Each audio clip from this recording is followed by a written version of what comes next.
In this video, we'll be talking about the 9 reasons why your ideations and brainstorms suck, and we'll tell you what to do about them to get them right.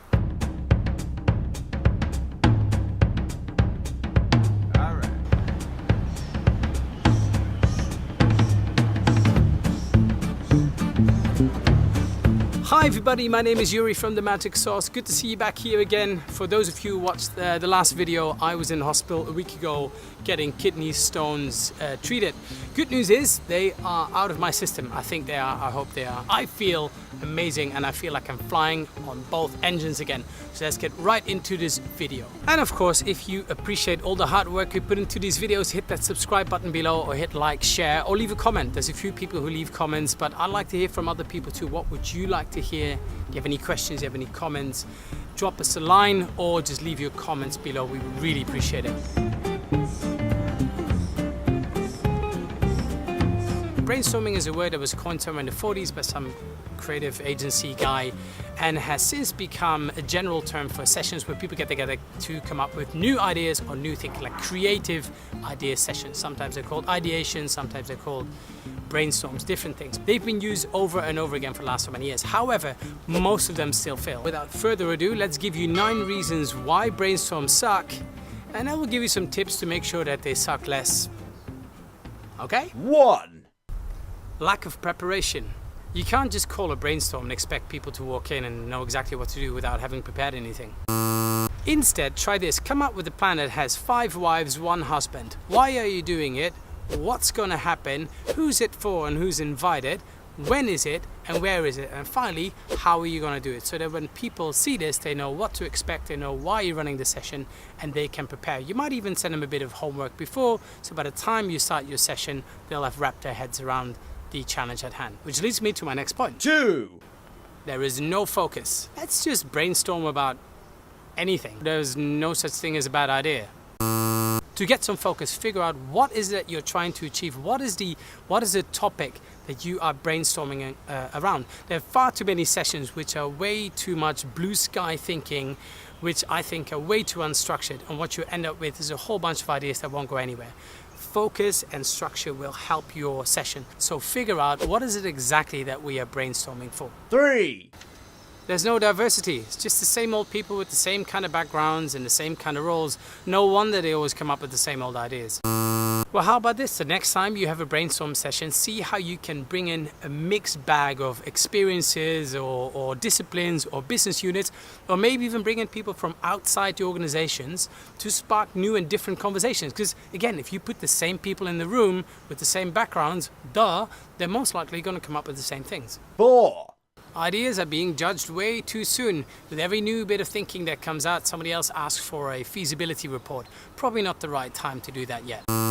Generally, there are 2 types of being in these kind of sessions. There's a time to build and generate, and there's a time to shoot holes in stuff and criticize and make decisions.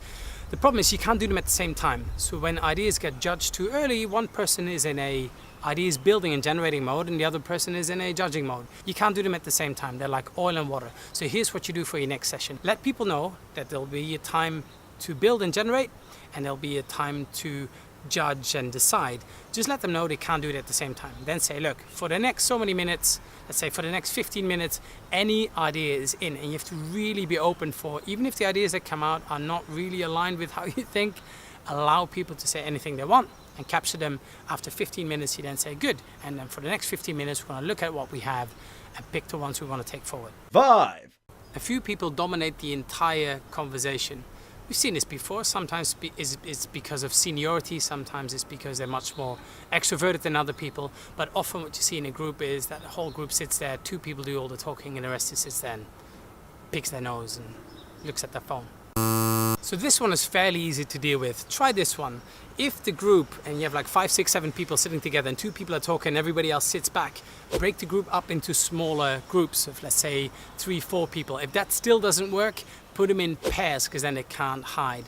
If you find that the 2 people are dominating the conversation, maybe let those people sit in separate groups and take it from there. But put people into smaller groups to make sure you don't get 1 person talking or a few people dominating the conversation. 6. There is no structure to the session whatsoever. There's no clear beginning, no clear end. It's just a free flow session. Rather than having a free flow session, put some structure to it. Before you even get started, think about what is it that we want to achieve? What are the first actions that will need to happen after this brainstorming? And then backtrack from that. Think about all the activities that will help you lead up to that one, then allocate time set. And by the time you run your brainstorming, you have a bit of an idea about when you're going to do what, which gives it structure. Creativity needs a bit of structure. 7.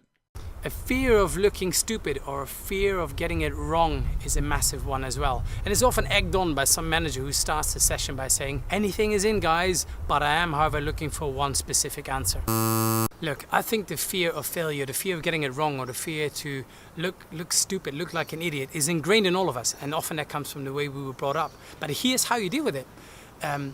When you set a time and you tell people anything is in for the next 10 minutes, then stick people to that. And even if somebody more senior or more dominant overrules that, you need to be able to pull them back and say, hey, we promise that for the next so many minutes, anything is going to be in, and there's no judgment of the ideas yet. Now, if you feel that there's still a bit of sensitivity around it, what you could do is the first round of ideas, do them individually or maybe even anonymously before they join the brainstorm. So by the time they come in, you've already collected people's ideas, they're anonymous and they're all up on the wall.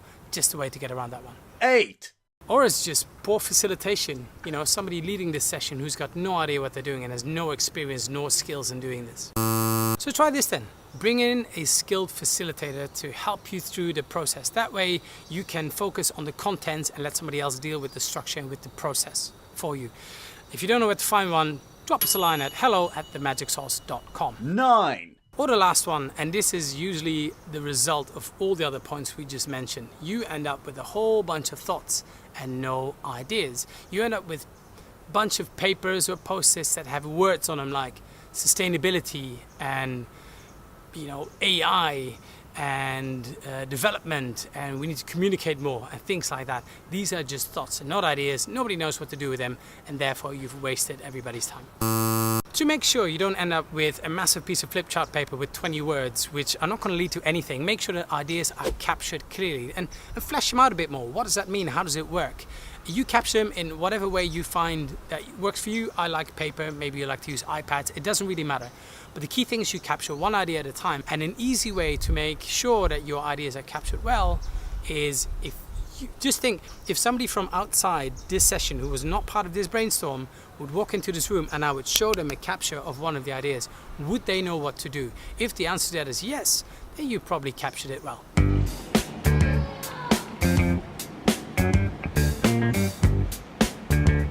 So that was it again, ways to make sure that your brainstorms suck less. Do these things because, there's better things to do. If you want to do it, then do it right. And those are some tips about making sure that you get it right so they suck less. Right? Thank you so much again for watching. Like, subscribe if you think this is interesting for somebody. And leave a comment. I said that before. Leave a comment. We would love to hear from you. And we will catch you next time for another video about something. I've got some ideas. We'll talk to you then. Bye.